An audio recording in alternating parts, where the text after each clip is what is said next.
El Santuario del Ser por Ralph M. Lewis, capítulo 14. La palabra perdida. La doctrina de la palabra perdida existe como un arcano en las liturgias de muchas de nuestras religiones contemporáneas y en los ritos de ciertas organizaciones filosóficas y secretas que siguen todavía en pie. Cada una da sobre esta persistente idea su respectiva explicación filosófica o teológica. Por otra parte, todas estas explicaciones están relacionadas con un concepto fundamental que yace hondamente arraigado en las más tempranas creencias del hombre. La mayoría de estas versiones sobre la palabra perdida se basan en la frase bíblica: en el principio era el Verbo, y el Verbo estaba en Dios, y el Verbo era Dios. Esto quiere decir, cosmológicamente, que la creación del universo fue realizada por una idea vocativa, por un pensamiento expresado en palabra. Dios y la palabra, el verbo, en esta forma, fueron considerados sinónimos. Dios o la mente, como razón creadora, se manifiesta solo con la expresión verbal. Consecuentemente, el poder creador de Dios solamente recibe impulsos cuando es hablado. La fuerza del Creador reposa en su voz, en su entonación. No basta, según este concepto, que Dios exista para que el universo y las cosas broten de su naturaleza, sino que es también necesario que la naturaleza activa de su ser, la ley o decisión de su mente, se manifieste verbalmente.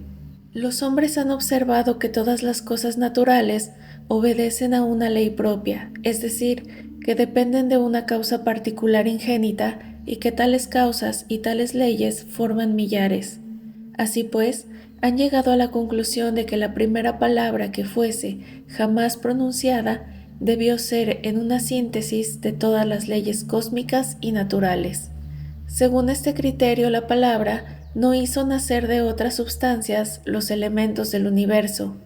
No venía a ser, pues, un mediador divino o una fuerza que ejercía su poder sobre ciertas sustancias indeterminadas, como pudieran hacerlo las manos de un escultor modelando un trozo de barro, sino más bien significaba que todas las cosas, desde los planetas hasta los granos de arena, eran condiciones innatas del Verbo.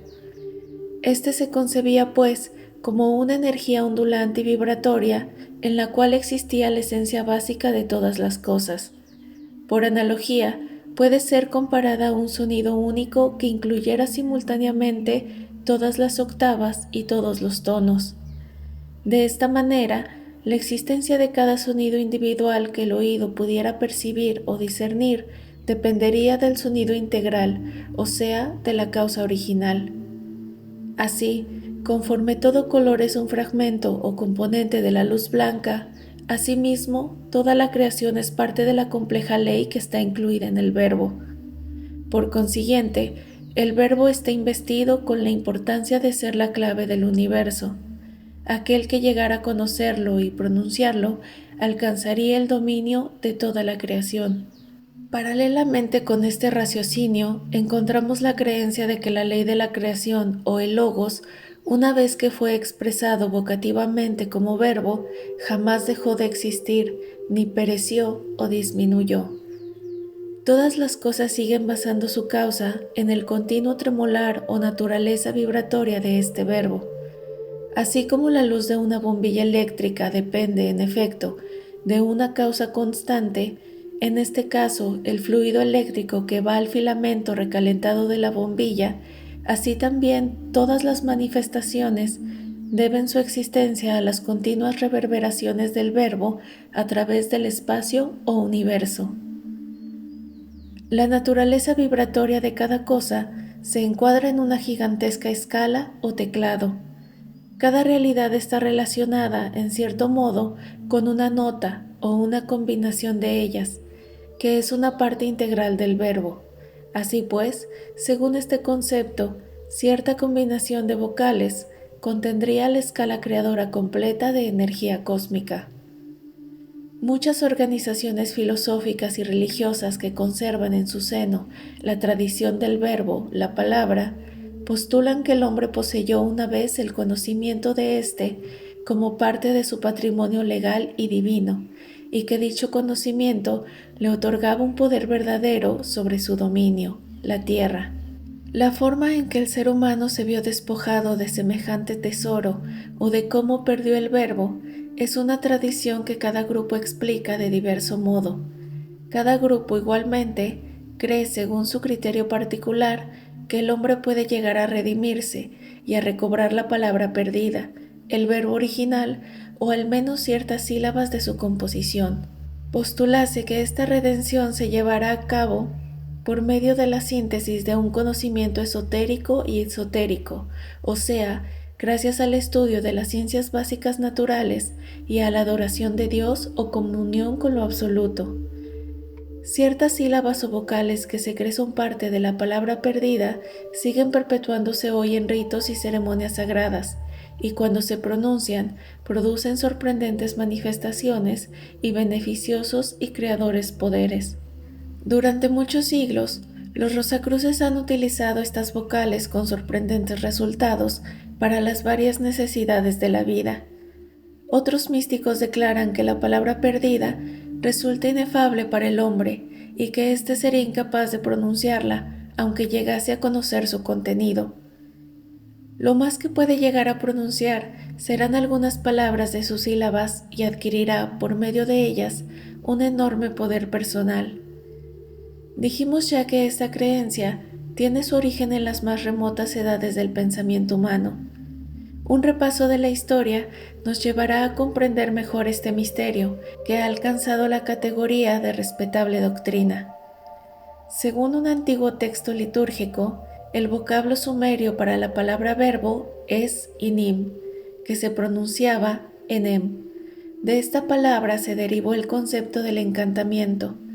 Para los sumerios, el encantamiento consistía en ciertas palabras formales pronunciadas por el mago o sacerdote. La palabra aborigen para el encantamiento es inim inim ma, o sea, una repetición de inim. Para ellos, inim o palabra significa la expresión verbal de una decisión. Los antiguos semitas consideraban que una palabra formulada formalmente con la fuerza de una orden o promesa equivalía a una cosa definida o real, o sea, a una clase de substancia. Así pues, de las palabras de una deidad, de un sacerdote o humano pronunciadas en circunstancias formales, se derivaba un poder mágico y terrible. Las palabras formales de los grandes dioses eran ensalzadas apoteóticamente por los sumerios, o sea, que eran considerados como una entidad divina equivalente al propio Dios. Ya que se amolda a este concepto anterior, recordemos una parte de la frase bíblica que citamos antes. Y el verbo estaba en Dios, y el verbo era Dios. Antes del año 2900 a.C., hallamos la inscripción Enem Mani Sid, lo que quiere decir, traduciendo literalmente, su palabra es verdadera. Asimismo, en los tiempos presargónicos hacia el 2800 a.C., en un documento en un templo de Uganda, se encuentra la frase Emem Tuk Gani Andu, o sea, la palabra que él pronuncia hace temblar los cielos, la palabra que, aquí abajo, causa temblores en la tierra. Esta frase equivale al primer concepto del poder dinámico del verbo divino, expresado hace 5000 años. Otro punto de vista de los sumerios es la identificación de la palabra del dios Enlil con su espíritu. La palabra del dios era considerada como un atributo de su naturaleza totalmente difusa, que se esparcía por el mundo caótico. En un trozo litúrgico sumerio leemos, por ejemplo, lo siguiente: las palabras de tu boca son como una brisa benéfica, el aliento de vida de la tierra. Esto nos hace pensar nuevamente en el Antiguo Testamento, pues en el libro del Génesis 1:2 dice: y el Espíritu de Dios se movía sobre la superficie de las aguas. Y un poco más adelante se nos dice que Dios dijo, que se haga la luz. Para los sumerios, el aliento de Dios consistía en una cálida emanación de luz. La influencia de las religiones de los sumerios y babilonios sobre sus cautivos hebreos resulta muy palpable en los libros del Antiguo Testamento. Tanto los sumerios como los babilonios consideraban invariablemente al agua como primer principio o substancia primordial de donde emanaban todas las demás cosas. Para ellos, el agua no era una fuerza creadora, sino más bien el elemento básico del cual se derivaban o se desarrollaban las otras substancias. Así pues, como todas las cosas se derivaban del agua, lógicamente creían que ella contenía la razón y la sabiduría. Los sumerios daban el nombre de Mumu al principio creador acuático. Según el historiador griego Damasius, esta palabra significaba razón creadora, o sea, la sabiduría que creó todas las cosas. En el Génesis hallamos una idea paralela, es decir, que el agua era la primera substancia sobre la cual se movía el Espíritu de Dios. Esta doctrina del agua como substancia primaria encontró cabida en las primeras escuelas filosóficas de la Grecia antigua. Aparentemente, Tales de Mileto la tomó de los babilonios. Con seguridad, Anaximandro y Anaxímenes fueron influidos por los eruditos hebreos y sus tradiciones, y también acudieron al sincretismo. Declararon que la sustancia cósmica era en sí misma razón, sabiduría, armonía o nous. Esta idea, como puede verse, corresponde al concepto babilónico de logos o mumu, la razón creadora que se halla inmanente en el agua. En el año 500 a.C., Heráclito, exponente de una doctrina de la evolución y la realidad según la cual las cosas se transforman por un proceso de desarrollo que va del fuego al aire y viceversa, sostuvo que la única realidad que existe es la ley de la transformación, ley cósmica, verbo o palabra creadora.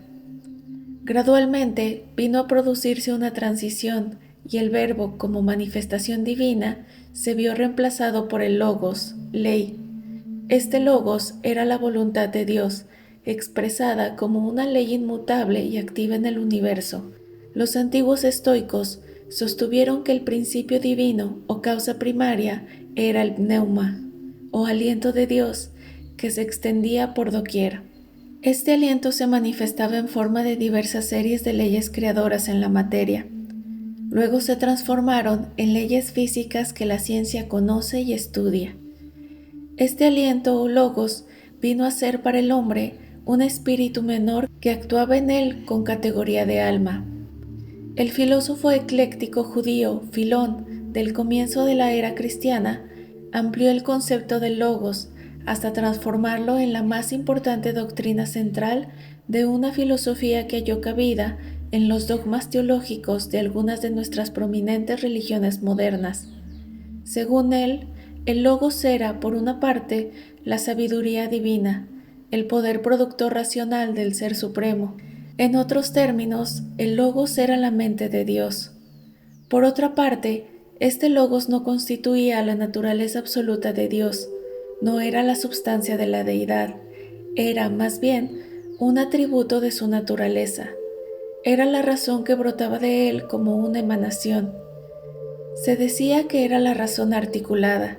Así pues, una vez más, el logos se reviste del significado del verbo, o sea, la voluntad expresada o la formulación verbal de Dios. Según Filón, este logos o verbo residía en el universo. Dios no era inmanente en el mundo, sino que lo trascendía, pero el logos, el verbo, descendía del mundo sensible como mediador entre el Supremo y los humanos. Resumiendo este tópico, repetimos lo ya expresado en el capítulo anterior sobre las afirmaciones de fe, es decir, que la mayoría de los hombres han creído que un anhelo o deseo carece de eficacia si no es formulado vocativamente. Consideran que el pensamiento por sí solo no es suficiente, a menos que vaya acompañado por un agente activo, como lo es la palabra hablada. Así pues, atribuye el origen de las fuerzas cósmicas naturales a las leyes físicas del universo, a una palabra que fue pronunciada una vez y que sigue reverberando a través del universo, pero que el ser humano perdió y que ya no puede volver a alcanzar, al menos en su totalidad. La palabra perdida, las afirmaciones y muchos de los principios que hemos considerado han sido sintetizados con el nombre de iniciación mística. Estudiemos, pues, la iniciación para comprender la armoniosa relación de estos elementos.